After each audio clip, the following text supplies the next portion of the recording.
Halo, kenalin gue Kenny, gue seorang lifelong learner yang suka penasaran sama berbagai macam hal, suka kepoin banyak hal, dan di balik itu ada satu hal yang gak pernah gagal bikin gue semangat, yaitu adalah nonton film. Nah, jadi nonton film ini adalah hobi gue di masa senggang itu. Nah, kali ini gue pengen coba bahas sesuatu fenomena menarik di industri film yang sempat ramai beberapa tahun yang lalu. Tepatnya itu di bulan Juli 2023. Jadi waktu itu ada film yang gue tunggu-tunggu banget, yaitu adalah Oppenheimer. Nah, tapi di periode yang sama, itu keluar juga film yang diperanin artis favorit gue, yaitu adalah Margot Robbie, yaitu adalah di film live action Barbie. Awalnya gue pikir ini biasa aja gitu ya, maksudnya ya tau memang sering banget film besar itu tayang bersamaan, tapi yang bikin gue mikir dua kali, kok menontonnya ini antusias banget, semangatnya itu luar biasa gitu, bahkan sampai ada orang yang rela nonton dua film itu sekaligus dalam satu hari. Nah, akhirnya gue kepo, gue penasaran, gue coba cari tahu, gue coba riset dan gue bikin kecil-kecilan. Ternyata fenomena kedua film ini ada namanya, ada sebutannya, yaitu adalah Barbenheimer. Nah, yang menarik, walaupun kedua film ini itu secara konsep cerita ditolak belakang, yang satu itu gelap banget, berat, bicara tentang perang dan semacamnya, sejarah, tapi yang satu lagi lebih cerah, ceria, dan justru kombinasi ini membuat mereka saling mengangkat gitu, bukan cuma soal hype-nya doang, tapi ternyata di balik itu ada unsur strategi marketing yang cukup cerdas di balik itu semua. Jadi walau awalnya secara marketing ini tumbuh secara organik dari netizen, produser kedua film ini berhasil ride the wave dan malah bikin tren ini makin meledak gitu. Dari situ gue jadi penasaran, sebenarnya apa sih marketing dan kok bisa banget berdampak ke hal kayak film seperti ini gitu. Nah, kalau kita ambil dari definisinya menurut Philip Kotler yang sering disebut sebagai bapak marketing modern, marketing ini adalah sebuah proses sosial dan manajerial di mana individu dan kelompok mendapatkan apa yang mereka butuhkan dan inginkan melalui penciptaan, penawaran, dan pertukaran produk yang bernilai.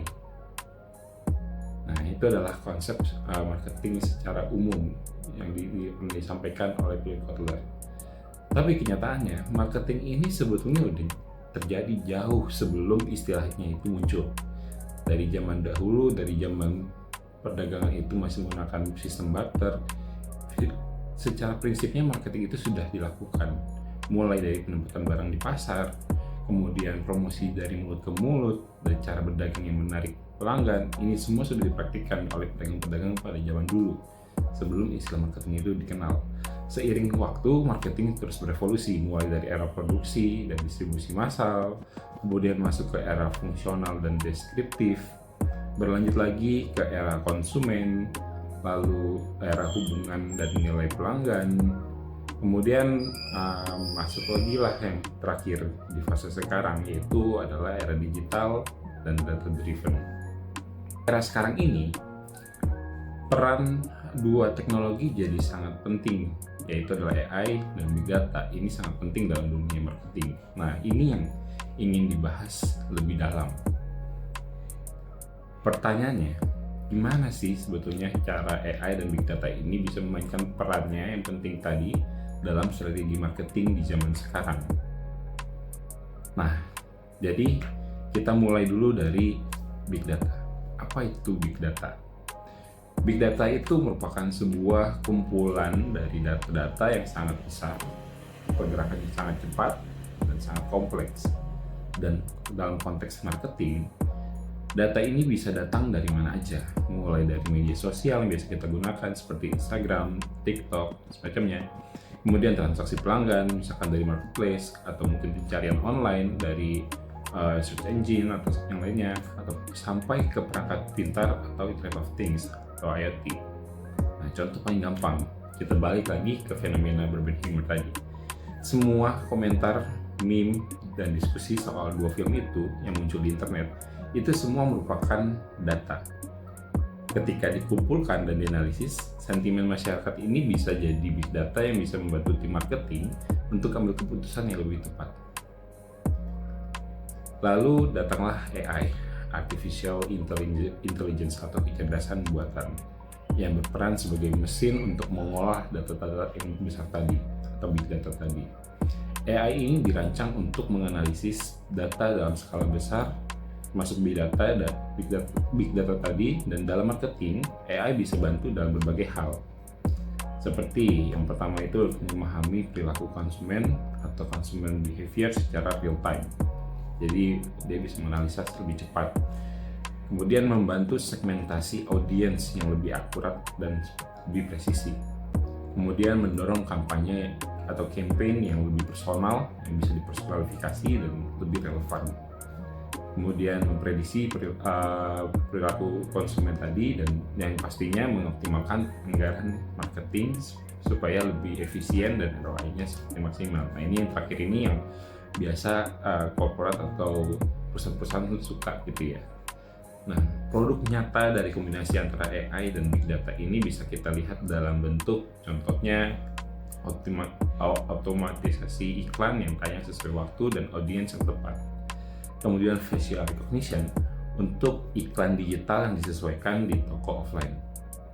Lalu ada analisis sentimen dan trending topik dari media sosial, dan ada juga rekomendasi produk recommendation berdasarkan histori belanja dan psikografi pelanggan. Nah, ini adalah bentuk-bentuk produk-produk yang tercipta dari kolaborasi antara AI dan big data ketika diterapkan dalam dunia marketing. Tapi ya tentu aja, ini semua itu bukan tanpa tantangan, bukan tanpa challenge gitu ya. Untuk bisa menjalankan strategi AI dan big data yang baik, perusahaan juga butuh beberapa hal, seperti contohnya yang pertama adalah data yang berkualitas tinggi. Ini jadi faktor penentu, karena kalau datanya berantakan, pasti hasilnya berantakan. Lalu tim data science yang kompeten, dan tentunya infrastruktur IT atau teknologi yang siap pakai. Nah, 3 komponen ini jadi komponen yang penting harus diperhatikan bagi pelaku usaha yang ingin menggerakkan atau menggunakan AI dan big data dalam proses marketing. Nah, supaya nggak cuma teori, gue coba kasih satu contoh nyata yang sangat relevan dan lo semua mungkin sangat familiar dan masuk juga ke dunia film, yaitu adalah Netflix. Netflix ini adalah sebuah contoh global brand yang sangat berhasil menerapkan AI dan big data dalam strategi marketingnya, termasuk di Indonesia. Kita pun, bagi kita yang menggunakan atau menjadi pelanggan Netflix, pasti pernah merasakan dampaknya. Nah, sebetulnya apa sih yang dilakukan oleh Netflix? Yang pertama adalah collaborative filtering. Mereka bisa menganalisis kebiasaan nonton antar pengguna. Jadi kalau lu dan temen lu sering nonton konten yang sama, sistem akan merekomendasikan tonton yang disukain sama temen lu juga. Kemudian yang kedua itu adalah content based filtering. Ini berdasarkan atribut konten, genre, aktor, sutradara, dan lain-lain. Nah, kalau lu suka film thriller dan dibintangi oleh aktor tertentu, Netflix juga bakal kasih rekomendasi yang mirip juga gitu. Nah, yang ketiga adalah deep learning. Deep learning ini adalah sebuah metode dari machine learning, turunannya dari AI yang jauh lebih canggih, cukup kompleks, dan Netflix ini menggunakan model AI seperti ini untuk mempelajari pola-pola yang rumit dari semua aktivitas pengguna. Seperti contohnya jam nonton, kemudian jenis tontonan, sampai pola bagaimana kita melakukan skip dan rewatch dari setiap filmnya. Ini semua jadi bahan rekomendasi buat konten. Nah, tapi apa sih dampaknya? Tadi gue udah bilang ada banyak dampak yang kita rasain kalau kita menjadi pelanggan Netflix. Nah, dari sistem ini, Netflix ini bisa menyesuaikan promo, thumbnail, dan bahkan trailer yang muncul di akun kita. Semua bertujuan untuk engage dan retain subscribers semakin sebanyak mungkin. Nah, jadi kesimpulannya, strategi marketing zaman sekarang ini udah jauh melampaui sekedar jual produk. Tapi marketing sekarang adalah proses kombinasi antara kreativitas, teknologi, dan pemahaman mendalam terhadap data. Seperti itu. Dan kalau bisa paham bagaimana cara kerjanya si AI dan big data tadi, lu juga nggak cuma jadi pengamat, tapi bisa juga jadi pelaku bisnis yang memiliki strategi marketing yang lebih powerful. Mungkin itu aja yang bisa gue sampaikan. Semoga ini insightful. Thank you.